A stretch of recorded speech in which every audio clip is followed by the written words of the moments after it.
tiap-tiap perkara yang tidak diawali dengan bismillah, maka terputuslah keberkahan dari apa yang dia lakukan. Maka seandainya tertinggal, artinya ditinggalkan ucapan bismillah itu fi awwaliha, jadi lupa kita baca bismillah gitu. Atabiha fi asnaiha, maka ucapkannya itu boleh di tengah-tengah perbuatan kita.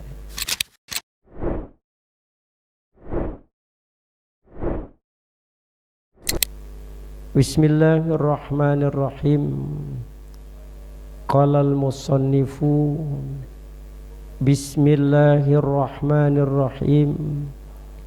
Wa tusannu inda ibtida'i kulli umurin ghairi muhaqqaratin fa in tarakaha fi awwaliha ata biha fi asna'iha biqaulihi bismillahi fi awwalihi wa akhirihi. Bismillahi dengan menyebut nama Allah.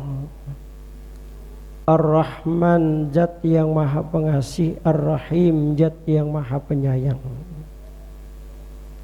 Jadi Imam Nawawi memulai pembahasan kitabnya ini dengan mengucapkan Bismillahirrahmanirrahim. Ini semata-mata mengikuti hadis dari Rasulullah sallallahu alaihi wasallam, kullu amrin zibalin la yubda'u fihi bi bismillah fahuwa aqta. Tiap-tiap perkara yang tidak diawali dengan bismillah, maka terputuslah keberkahan dari apa yang dia lakukan.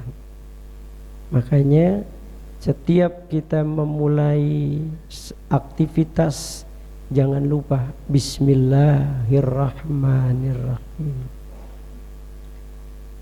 Wa tusannu inda ibtida'i kulli umurin. Wa tusannu, dan hukumnya sunnah. Makanya hukumnya sunnah. Sunnah itu yusabu ala fi'lihi wala yu'aqabu ala tarki. Diberikan nilai ketika dikerjakan dan tidak ada dosa ketika ditinggalkan. Itu namanya sunnah. Berbeda dengan hukum wajib gitu. Kalau hukum wajib itu yusabu ala fi'lihi wa yu'aqabu ala tarki. Diberikan ganjaran ketika melaksanakannya dan diberikan hukuman ketika ditinggalkan, itu wajib. Tapi kalau sunnah yusabu ala fi'lihi wala yu'aqabu ala tarki. Jadi setiap perbuatan yang ketika kita lakukan mendapatkan nilai dari Allah, tetapi ketika kita tinggalkan nggak ada masalah, itu namanya sunnah. Makanya sunnah itu macam-macam. Wa tusannu, dan hukumnya sunnah inda ibtida'i kulli umurin, ketika memulai tiap-tiap perkara. Jadi setiap perkara itu hukumnya sunnah ketika mengucapkan kalimat Bismillahirrahmanirrahim, ghairi muhaqqaratin, perkara yang tidak hina.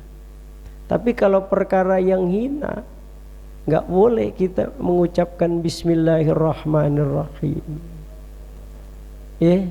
Mau ngebunuh orang nih, Bismillahirrahmanirrahim. Gitu. Mau masang togel, Bismillahirrahmanirrahim.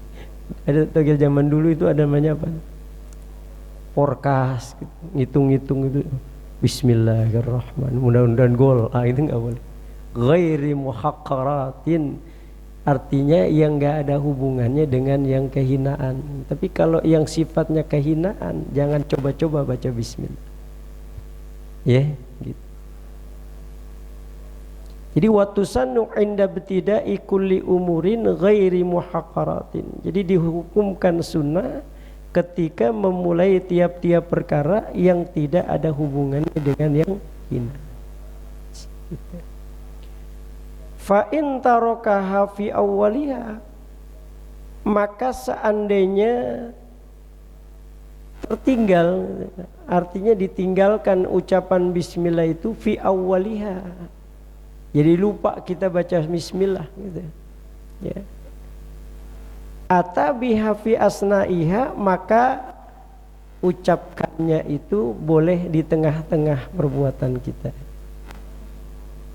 Lagi enak-enaknya hubungan sama istri lupa baca bismillah. Jangan baca Allahumma janibna, baca bismillah aja bisa lupa. Nah kalau begitu itu gimana? Boleh diucapkan di tengah-tengah kita ketika kita ingat membaca bismillah. Apapun itu. Kita mau nih lagi makan, lupa baca bismillah karena makanannya enak, sate gitu, atau opor ayam, jengkol, saking asiknya lupa baca bismillah. Nah di tengah-tengah kita ingat tuh, ya boleh kita baca itu ya. Jadi jangan sampai nilai kesunahan itu nggak kita dapat, karena kata Imam Ghazali di dalam kitab Bidayatul Hidayah, sesuatu yang sunnah itu ibarat dagang, itu adalah keuntungan. Jadi kalau seandainya seseorang itu banyak meninggalkan sesuatu yang bersifat sunnah, seolah-olah dalam berbisnis dia tidak mendapatkan keuntungan.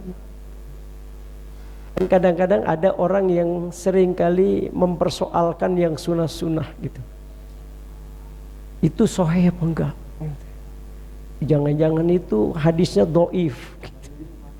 Dalilnya mana? Akhirnya kagak sholat sunnah tuh kita, cuman ributin mana dalilnya, sahih apa kagak, dhaif apa kagak. Ya kan gitu. Makanya Ibnu Hajar al-Asqalani mengatakan sesuatu yang sifatnya dhaif itu, selama itu bisa menghasilkan sebuah nilai, lakukan itu. Karena kan hadis Nabi itu kan faktor kedhaifan itu bisa jadi. Kenapa? Karena perawi, ya kan, atau sanad. Itu Imam Bukhari itu dia bisa terkadang berbeda dengan Imam Muslim dalam meriwayatkan hadis. Bisa jadi itu washahahu Bukhari tapi wadha'afahu Muslim, bisa jadi gitu ya, bisa jadi gitu. Kadang-kadang imam yang lain mensahihkan, yang lain itu menghasankan itu hadis. Cuma kadang-kadang itu tadi Imam Muslim dengan Imam Bukhari itu pada saat sanadnya hadis itu ada perawi hadis itu yang kadang-kadang setelah dipahami oleh Imam Bukhari ternyata dari sisi syaratnya hadis dhaif itu dia tidak memenuhi. Kenapa? Karena ada ketidakwaraan yang meriwayatkan hadis itu. Contohnya gitu, karena barangkali dia sering kali memperlakukan binatang itu sangat tidak berperi kebinetangan. Imam Bukhari itu dia mendoifkan hadis cuma karena ada perawi yang tidak waro dianggapnya. Jadi ada ulama yang punya burung, lalu dikasih makan tuh burung, pada saat burung itu mau menyentuh makanan diginiin sama ulama tadi.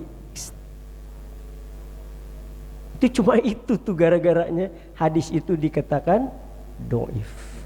Padahal ulama ini alim, ahli ibadah, cuma kadang-kadang dia suka mempermainkan binatang karena hobinya suka bercanda, itu dianggap jadi hadisnya dhaif.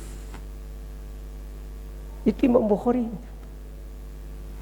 Makanya Imam Bukhari itu kalau mendapatkan hadis yang dia ragu, dia berdoa kepada Allah agar bisa dipertemukan dengan Rasulullah SAW, lalu bertanya langsung kepada Rasulullah, ya Rasul, ini hadis ucapanmu.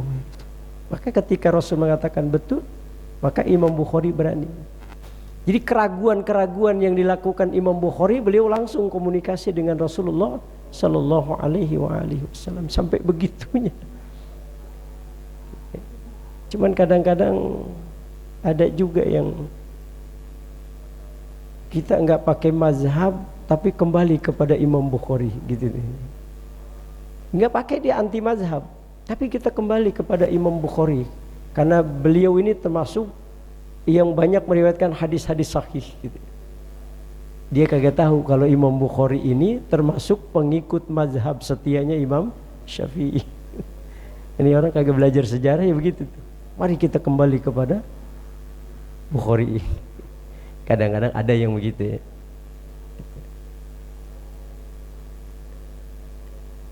Jadi boleh itu ya. Jadi kalau seandainya kita meninggalkan baca bismillah di awal, boleh ketika kita ingat itu kita baca di tengah-tengah. Ya, jadi atabiha fi asnaiha. Jadi boleh kita baca di tengah-tengah. Biqaulihi, dengan ucapan bismillahi fi awwalihi wa akhirihi. Bismillahi fi awwalihi wa akhirihi. Kita ucapkan gitu. Bismillahi fi awwalihi wa akhirihi. Kalau ingat begitu. Bismillah.